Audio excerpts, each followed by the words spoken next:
ಕೊಪ್ಪಳದ ಶಿವಮೊಗ್ಗದ ಶಿರಾಳಕೊಪ್ಪದಲ್ಲಿ ನಿಗೂಢ ವಸ್ತು ಸ್ಫೋಟ ಆಗಿದೆ. ಬಸ್ ನಿಲ್ದಾಣದ ಬಳಿ ಇರುವಂತಹ ರಸ್ತೆ ಫುಟ್ಪಾತ್ನಲ್ಲಿ ಈ ಒಂದು ಘಟನೆ ಸಂಭವಿಸಿದೆ. ಇನ್ನು ಈ ಬ್ಲಾಸ್ಟ್ನ ತೀವ್ರತೆಯಿಂದ ಇಬ್ಬರಿಗೆ ಸಣ್ಣ ಪುಟ್ಟ ಗಾಯಗಳಾಗಿದ್ದಾವೆ.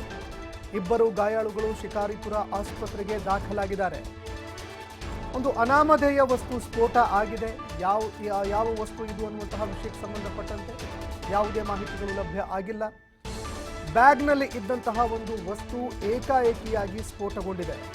ಶಿರಾಳಕೊಪ್ಪದಲ್ಲಿ ಆತಂಕದ ವಾತಾವರಣ ಕೂಡ ಈ ಸ್ಫೋಟದ ಬಳಿಕ ನಿರ್ಮಾಣ ಆಗಿದೆ. ಇನ್ನು ಈ ಸ್ಫೋಟ ಸಂಭವಿಸ್ತಾ ಇದ್ದಂತೆ ಶಿರಾಳಕೊಪ್ಪ ಠಾಣೆ ಪೊಲೀಸರು ಭೇಟಿ ಕೊಟ್ಟು ಪರಿಶೀಲನೆ ಕೂಡ ಮಾಡ್ತಾ ಇದ್ದಾರೆ.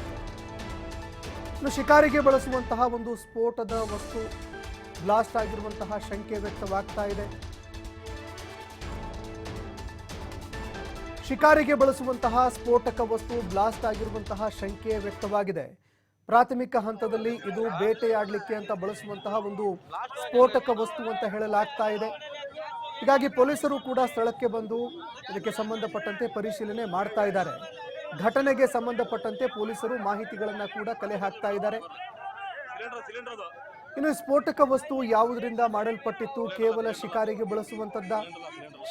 ಬಳಸುವಂತದ್ದಾಗಿದ್ರೂ ಕೂಡ ಇದನ್ನ ಕಂಪನಿಗಳಲ್ಲಿ ತಯಾರಿಸಲಾಗಿರುವಂತದ್ದ ಅಥವಾ ಯಾರಾದರೂ ಕೈಯಾರೆ ಅದನ್ನ ಸ್ಫೋಟಕಗಳನ್ನ ಬಳಸಿ ತಯಾರಿಸಿರುವಂತದ್ದ, ಈ ವಿಷಯಕ್ಕೆ ಸಂಬಂಧಪಟ್ಟಂತೆ ತನಿಖೆ ಮಾಡಬೇಕಾಗತ್ತೆ. ಯಾಕಂದ್ರೆ ಒಂದು ವೇಳೆ ಡೈನಾಮೈಟ್ ಆಗಿತ್ತು ಅಥವಾ ಬೇರೆ ಇನ್ಯಾವುದಾದ್ರೂ ಒಂದು ಸ್ಫೋಟಕ ಆಗಿತ್ತು ಅಂತಂದ್ರೆ ಸಹಜವಾಗಿ ಕಂಪನಿಗಳು ಅದನ್ನ ತಯಾರಿಸಲ್ಪಡುತ್ತವೆ.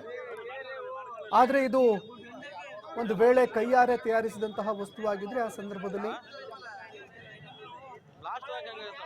ಭಯೋತ್ಪಾದಕ ಸಂಘಟನೆಗಳು ಅಥವಾ ಇನ್ನಿತರ ಸಂಘಟನೆಗಳು ಅದನ್ನ ತಯಾರಿಸಿರುವಂತಹ ವಸ್ತುವಾಗಿರುತ್ತೆ. ಹೀಗಾಗಿ ಯಾವುದರಿಂದ ಮಾಡಲ್ಪಟ್ಟಿರುವಂತಹ ವಸ್ತು ಇದು, ಇದಕ್ಕೆ ಸಂಬಂಧಪಟ್ಟಂತೆ ಇದೀಗ ತನಿಖೆ ಕೂಡ ಚುರುಕುಗೊಳ್ತಾ ಇದೆ. ಶಿವಮೊಗ್ಗದ ಶಿರಾಳಕೊಪ್ಪದಲ್ಲಿ ನಿಗೂಢವಾಗಿರುವಂತಹ ಸ್ಫೋಟ ಸಂಭವಿಸಿದೆ. ಇದಕ್ಕೆ ಸಂಬಂಧಪಟ್ಟಂತೆ ಪೊಲೀಸರು ತನಿಖೆ ಕೂಡ ಮಾಡ್ತಾ ಇದ್ದಾರೆ. ಈ ಬಗ್ಗೆ ಮತ್ತಷ್ಟು ಮಾಹಿತಿ ಕೊಡ್ತಾ ಹೋಗ್ತಾರೆ ಪ್ರತಿನಿಧಿ ನವೀನ್ ಫೋನ್ ಸಂಪರ್ಕದಲ್ಲಿ ಜಾಯ್ನ್ ಆಗಿದ್ದಾರೆ. ನವೀನ್, ಶಿರಾಳಕೊಪ್ಪದಲ್ಲಿ ಆ ಒಂದು ನಿಗೂಢ ವಸ್ತು ಸ್ಫೋಟಕ ಆಗಿದೆ. ಇದಕ್ಕೆ ಸಂಬಂಧಪಟ್ಟಂತೆ ಮತ್ತಷ್ಟು ಮಾಹಿತಿಗಳನ್ನ ಕೊಡ್ತಾ ಹೋಗೋದಾದ್ರೆ? ಹೌದು, ಪ್ರಮುಖವಾಗಿ ಶಿವಮೊಗ್ಗ ಜಿಲ್ಲೆಯ ಶಿಕಾರಿಪುರ ತಾಲೂಕಿನ ಶಿರಾಳಕೊಪ್ಪ ಪಟ್ಟಣದಲ್ಲಿ ವಸ್ತುವೊಂದು ಸ್ಫೋಟ ಆಗಿರುವಂತದ್ದು ಮಧ್ಯಾಹ್ನ 1 ಗಂಟೆ ಸುಮಾರಿಗೆ ಏನು ಶಿಕಾರಿಪುರ ಪಟ್ಟಣದ ಬಸ್ ನಿಲ್ದಾಣ ಸಮೀಪದ ಫುಟ್ಪಾತ್ ಬಳಿ ಅಂಗಡಿ ಒಂದರಲ್ಲಿ ಈ ಒಂದು ಸ್ಫೋಟ ಆಗಿರುವಂತದ್ದು. ಈ ಒಂದು ಘಟನೆಯಲ್ಲಿ ಅಂತೋಣಿ ಎನ್ನುವ ವ್ಯಕ್ತಿ ಕೂಡ ಗಂಭೀರ ಗಾಯಗೊಂಡಿರುವಂತದ್ದು. ಆತ ಶಿರಾಳಕೊಪ್ಪ ಪ್ರಾಥಮಿಕ ಆರೋಗ್ಯ ಕೇಂದ್ರದಲ್ಲಿ ಆಧುನಿಕ ಚಿಕಿತ್ಸೆಯನ್ನು ಕೂಡ ಕೊಟ್ಟಿರುವಂತದ್ದು. ಆತ ಪ್ರಾಣಾಪಾಯದಿಂದ ಕೂಡ ಪಾರಾಗಿದ್ದಾನೆ. ಈಗಾಗಲೇ ಪೊಲೀಸರು ಕೂಡ ಸ್ಥಳಕ್ಕೆ ಭೇಟಿಯನ್ನು ಕೊಟ್ಟಿರುವಂತದ್ದು. ಶಿವಮೊಗ್ಗ ಎಸ್ಪಿ ಮಿಥುನ್ ಕುಮಾರ್ ಅವರು ಕೂಡ ಸ್ಥಳಕ್ಕೆ ಭೇಟಿಯನ್ನು ಕೊಟ್ಟು ಮಾಹಿತಿಯನ್ನು ಸಂಗ್ರಹ ಮಾಡಿರುವಂತದ್ದು. ಪ್ರಮುಖವಾಗಿ ಈಗಾಗಲೇ ಪೊಲೀಸ್ ಇಲಾಖೆಯ ಅಧಿಕೃತ ಮಾಹಿತಿಗಳ ಪ್ರಕಾರ ಏನು ಹಾವೇರಿ ಜಿಲ್ಲೆಯ ಕೊಪ್ಪರಸಿ ಗ್ರಾಮದ ರೂಪಾ ಮತ್ತೆ ಉಮೇಶ್ ದಂಪತಿ ಶಿರಾಳಕೊಪ್ಪ ಪಟ್ಟಣ ಏನು ಇವತ್ತು ಸಂತೆಗಾಗಿ ಬಂದಿದ್ರು. ಅವರು ಬಂದಂತ ಸಂದರ್ಭದಲ್ಲಿ ಹಂದಿ ಶಿಕಾರಿಗೆ ಬಳಸುವಂತ ಏನು ಒಂದಷ್ಟು ನಾಡ ಬಾಂಬ್ಗಳಂತ ಹೇಳ್ತಾರೆ, ಅವುಗಳನ್ನ ಸಿಡಿಮದ್ದುಗಳನ್ನ ಖರೀದಿಯನ್ನ ಮಾಡಿದ್ರು. ಅವರು ಪ್ರಮುಖವಾಗಿ ಅಲ್ಲಿ ಒಂದು ಶಿಕಾರಿಪುರದ ಅಂತೋಣಿ ಎಂಬುವರ ಅಂಗಡಿಯಲ್ಲಿ ಬ್ಲಾಂಕೆಟ್ ಅನ್ನ ಖರೀದಿ ಮಾಡ್ತಾರೆ. ಬ್ಲಾಂಕೆಟ್ ಅನ್ನ ಖರೀದಿ ಮಾಡಿದ ನಂತರದಲ್ಲಿ ಬ್ಯಾಗ್ ಅನ್ನ ಅಂತೋಣಿ ಅವರ ಶಾಪ್ ನಲ್ಲೇ ಇಟ್ಟು ನಾವು ಸಂತೆಗೆ ಹೋಗಿ ಬರ್ತೇವೆ ಅಂತ ಹೇಳಿ ದಂಪತಿ ಏನು ಉಮೇಶ್ ಮತ್ತೆ ರೂಪಾ ದಂಪತಿ ಕೂಡ ಹೋಗುವಂತದ್ದು. ಅವರು ಬರುವ ವೇಳೆಗಾಗಲೇ ಆ ಒಂದು ಅಂಗಡಿಯಲ್ಲಿ ಏನು ಬ್ಯಾಗ್ ಅನ್ನ ಇಟ್ಟೋಗಿದ್ರು.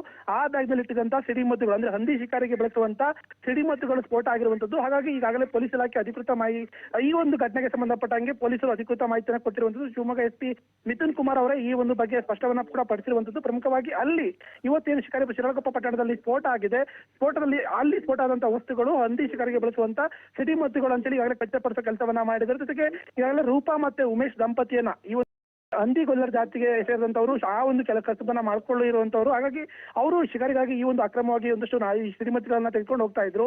ಅವರು ಬೇರೊಂದು ವಸ್ತುಗಳನ್ನ ಖರೀದಿ ಮಾಡ್ಲಿಕ್ಕೆ ಸಂತೆಗೆ ಹೋದ ಸಂದರ್ಭದಲ್ಲಿ ಪರಿಚಯಸ್ಥರ ಅಂಗಡಿಯಲ್ಲಿ ಬ್ಯಾಗ್ ಅನ್ನ ಇಟ್ಟಿದ್ರು. ಆ ವೇಳೆ ಈ ವಸ್ತುಗಳು ಸ್ಫೋಟ ಆಗಿರುವಂತದ್ದು. ಹಾಗಾಗಿ ದಂಪತಿಗಳನ್ನ ಇಬ್ಬರನ್ನ ಕೂಡ ಪೊಲೀಸರು ವಶಕ್ಕೆ ಪಡೆದು ವಿಚಾರಣೆಯನ್ನ ಕೂಡ ಇದೀಗ ಮಾಡ್ತಾ ಇರುವಂತದ್ದು. ಸಂತೋಷ್, ಧನ್ಯವಾದಗಳು ನವೀನ್ ನಿಮ್ಮೆಲ್ಲ ಮಾಹಿತಿಗೆ.